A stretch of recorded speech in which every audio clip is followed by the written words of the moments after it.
Relational proximity. Now, that might sound like fancy words for something that doesn't need to be that fancy. This is the way I think, this is the way I process stuff.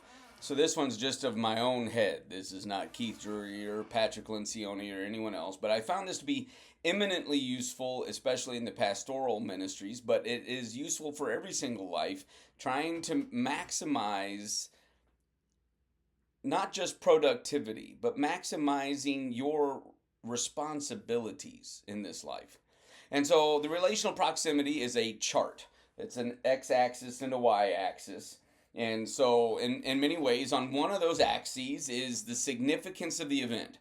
So if the event is something like a stubbed toe versus a senior recital versus the birth of a child or the death of a loved one, the significance of that event gets charted. You could do it horizontally, you could do it vertically. It doesn't much matter, the x-axis or the y-axis. So the significance of the event. Then the other axis, the y-axis, becomes the relational proximity. You could define this in a different way if you want, of the relational responsibility that you have to this individual. So everyone is of equal worth, everyone is equally loved of God, and so God is infinite and able to love everyone equally all at the same time, and his son died for all people. Yes, all that is true.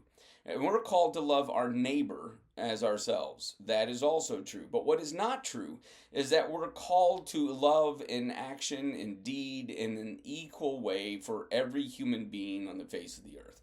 There's over 8 billion people. There's no way you have sufficient time, let alone resources, to do that. What you're called to, though, is to love your neighbor as yourself.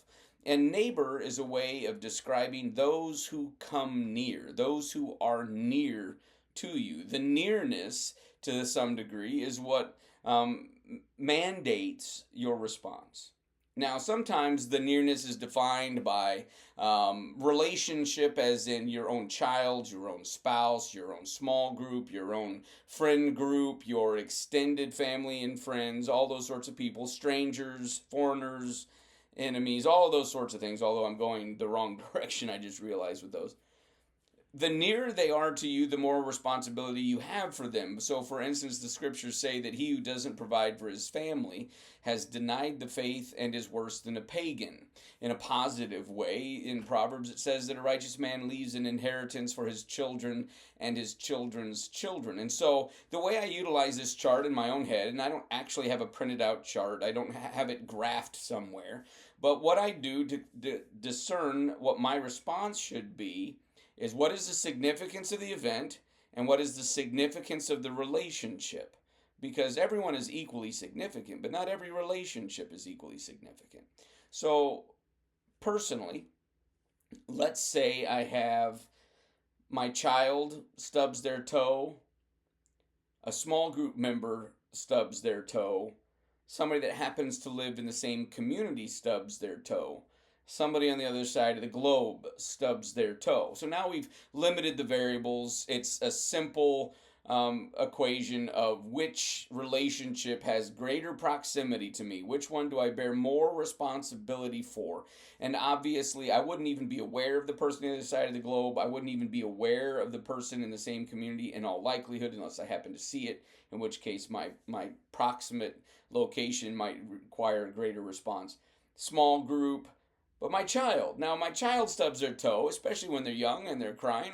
I in all likelihood, I'm going to pick them up and comfort them, console them, and then we'll go on about our way. Now, if it's a child stubbing a toe, let's say that's a 1, but the relationship's an 8, so you could think of that as an 8 significance. And then I have a parishioner who's in the hospital, and that's like a I don't know, a 6 or 7. Let's give that a 7 significance. And they're a parishioner of mine, so they're not just an enemy, a foreigner, a stranger, a community member. They're actually somebody that I have a relationship with and responsibility to. Let's say that's a 5.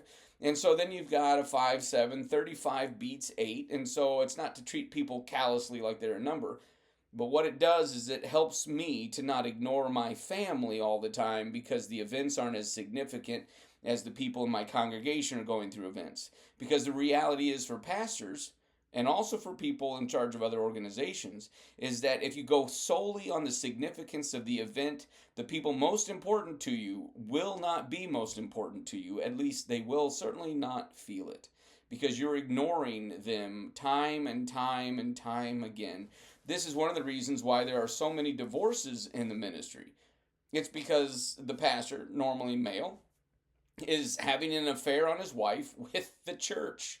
And I don't mean he's actually physically having an affair, but I mean that he values the church by how he spends his time more than his own wife. So his wife's one, twos, and threes, those daily events that need attention, need care, need his attention, love, and affection, aren't getting them, because the people in his congregation are having four or fives and sixes, and if there's 150 of them, then the occasional becomes the common.